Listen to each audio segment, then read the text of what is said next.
The new Lizbeth thread is great to work with for tatting. It's a 6-ply, tightly twisted thread, virtually no fuzz. The packaging is unique as well. There is a small hole in the top of each side, and if you'll take your thread from within the bag to the outside, it rolls freely from the reel and keeps your thread clean as you're working. Now, to add this thread to a shuttle, I leave what I call a loading loop on each of my shuttles. I only have to tie to the post once. This also gives me a little leeway when I'm tatting right down to the nub of my thread. You'll find that you can actually get more stitches before you have to cut and waste any thread. So to add the threads together, I'm taking just a simple loop. I'm not tying it. That's my thread to be added. Here is my loading loop. One loop inside the other, and then the shuttle through its own loop. Now this is not secure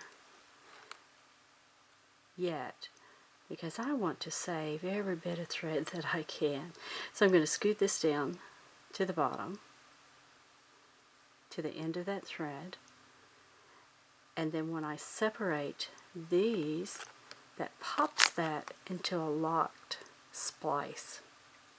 After I finish my tatting, rather than cutting my shuttle free, I will pull the opposite two ends, pop that knot back open, and then my shuttle is free. Let's do that once again. So I have a loop of thread that I'm adding. Here is my shuttle with the loading loop. It goes through the new loop, the shuttle through its own loop,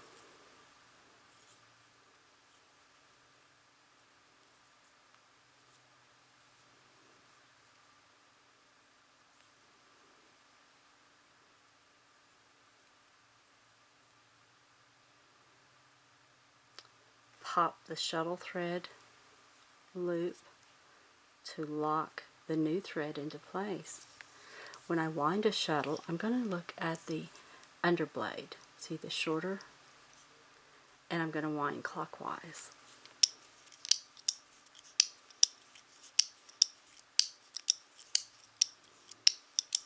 By having that loading loop on there, it's going to let me tat right down to the end of my new green thread. This is a size 10 that I'm loading of the Lizbeth thread. And to help control the twist, I will look at the underblade and wrap, and then I'll turn it over. Now I'm still going in the same direction, but it happens to look counterclockwise now because I've turned to the top blade. Another way to wind your shuttle so that you have virtually no additional twist added is to walk your shuttle onto the thread. I have to tell you, I don't spend the time doing that normally.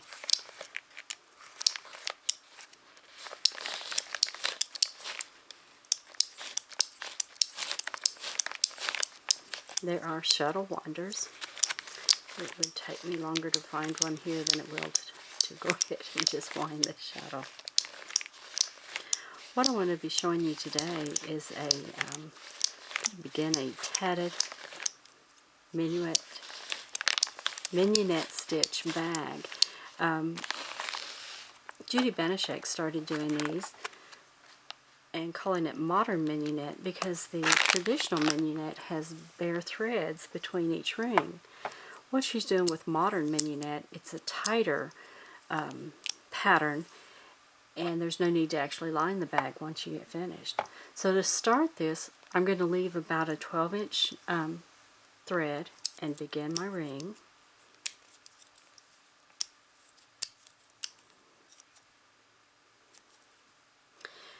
and I want 6 picots with no double stitches between them. So I'm just going straight into picots each time. Try to stay in the viewfinder. That's one of my big pitfalls.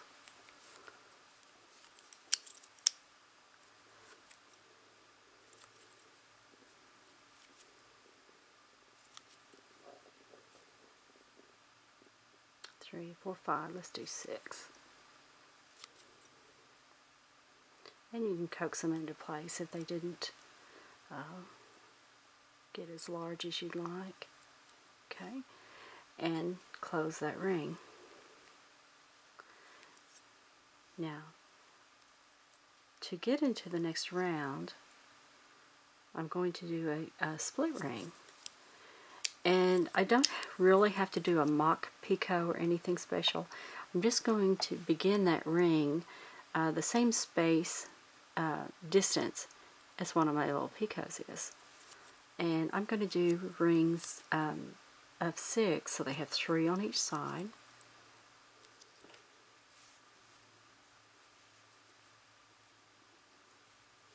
And again, I'm thinking about the size of the other picots.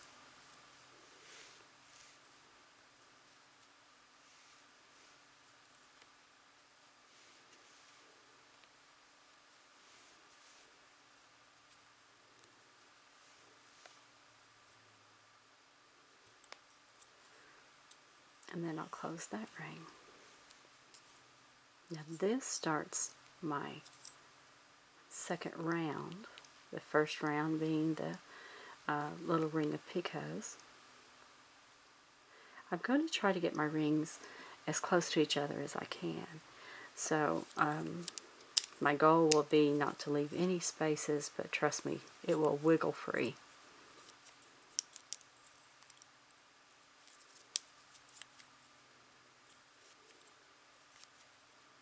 Okay. There is a very slight space right there, just enough to get another ring to join in that third round.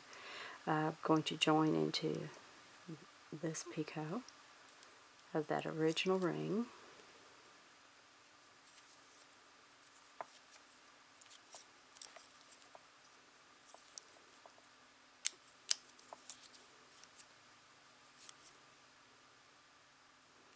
Now you can post your shuttle through the ring before closing it or not. Just be consistent.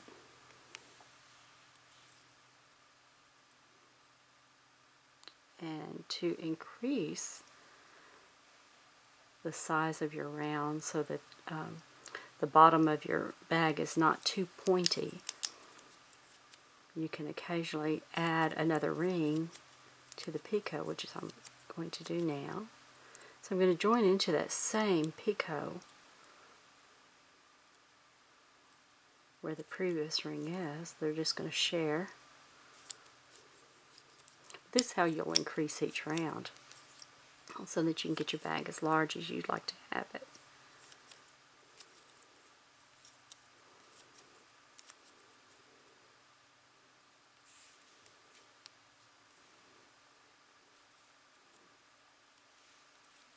And I'm just kind of coaxing those bare spaces so that I can see where I want to join.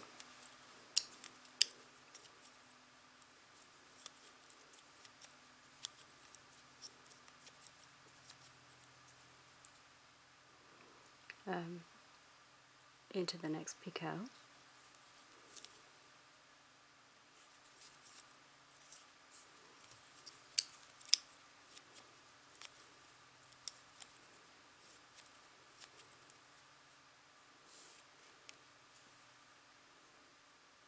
And there's room there, so I'm going to share one.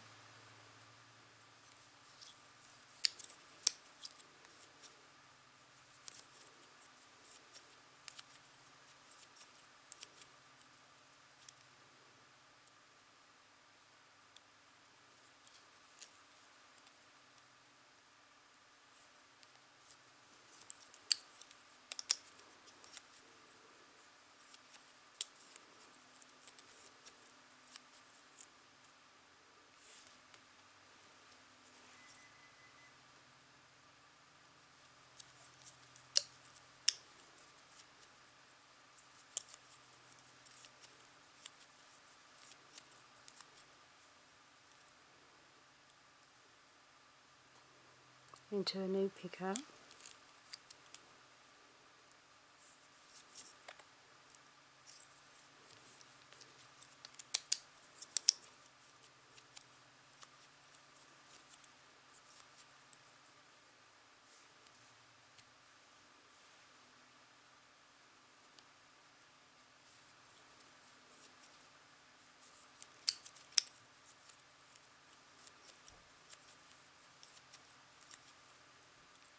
And there's room there I'm going to share.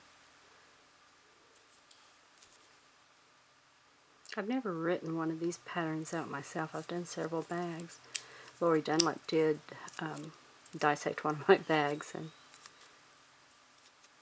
so that she could have a pattern to share with others. I tend to just tap what's needed.